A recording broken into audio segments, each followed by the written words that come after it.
পড়ো 90-এর নূর হোসেন এরশাদ বিরোধী আন্দোলনে এই গুলিস্তানের 0 পয়েন্টে গুলিবিদ্ধ হয়েছিল।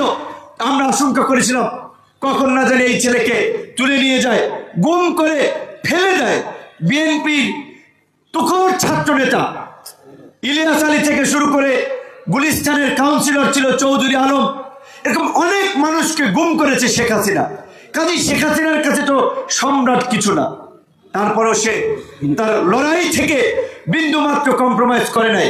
আরো একটি সত্য কথা হচ্ছে, এই যে আজকে এই জুলাই গণ অভ্যুত্থানের অনেক উপদেষ্টা দেখেন, বড় বড় ছাত্র নেতা দেখেন, এই সমস্ত ছাত্র নেতারা ভয়ে আন্দোলন শেষে নিরাপদে বাড়ি ফেরার জন্য বডিগার্ড হিসেবে, বিশ্বস্ত সহযোদ্ধা হিসেবে সম্রাটকে ফোন দিয়েছে যে সম্রাট ভাই আমার সাথে একটু আসেন, আজিমপুরে বাসায় দিয়া বাড়াইছেন, বাসায় আবার একটু সকালবেলা প্রোগ্রাম নিয়ে আইসেন।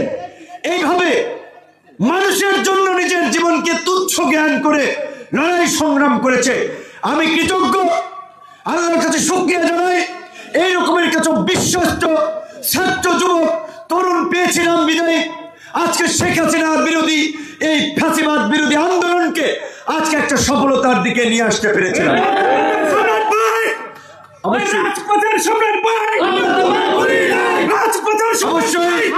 আজকে আমরা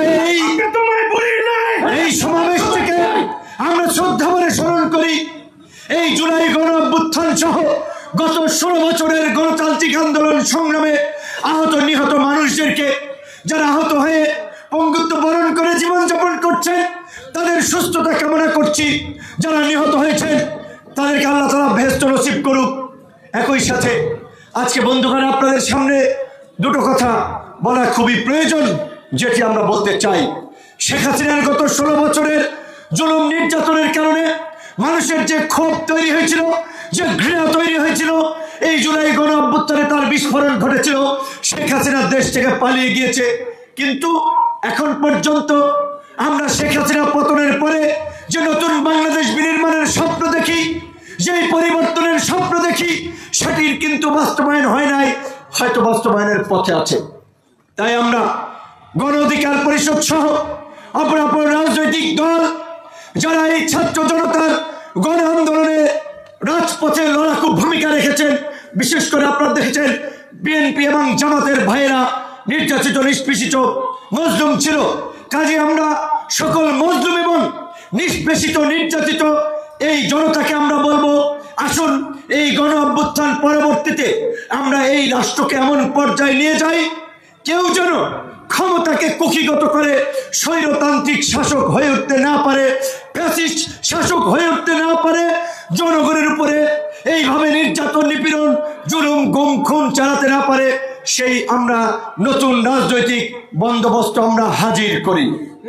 আপনারা জানেন রাষ্ট্র সংস্কার, নতুন রাজনৈতিক বন্দোবস্ত এই বিনির্মাণের জন্য রাজনৈতিক দলগুলো কথা বলছে, সরকার কাজ করছে, কিন্তু আমাদের মানসিকতায় যদি পরিবর্তন না আসে তাহলে কিন্তু কিচ্ছু আসবে না। আপনাদের সামনে সুযোগ এসেছে, 50 বছর আপনারা সুযোগ পেয়েছেন। আমার কথা পরিষ্কার, আমাদের ছাত্র নেতা সম্রাট সে এই এলাকা থেকে নির্বাচন করার আগ্রহ পোষণ করেছে। এখন আমরা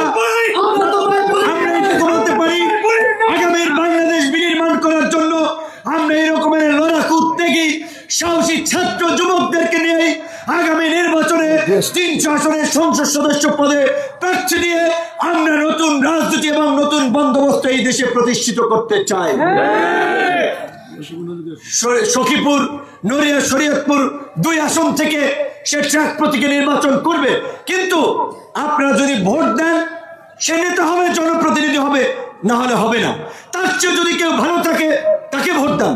আমরা বলবো না আমরাই ভালো, আমাদেরকেই ভোট দেন, কিন্তু আমরা একটা কথা বলবো, এই ছাত্র যুবক তরুণরা বুকের তাজা রক্ত ঢেলে দিয়ে বন্দুকের নলের মুখে দাঁড়িয়ে বুক চিতিয়ে যে লড়াই সংগ্রাম করে নতুন ইতিহাস রচনা করেছে, এই ইতিহাসকে সুরক্ষা দেওয়ার জন্য তরুণদেরকেই আগামীতে নেতৃত্বে আসতে হবে।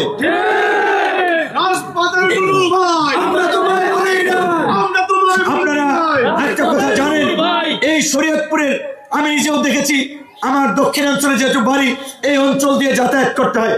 টেলিভিশন পত্র পত্রিকায় রিপোর্ট হয়েছে এই শরীয়তপুরের মহাসড়ক থেকে ছোট ছোট 60% সড়কের অবস্থা নাজুক। এই শরীয়তপুরের অনেক জায়গা ভাঙে, অনেক জায়গায় কমিউনিটি ক্লিনিক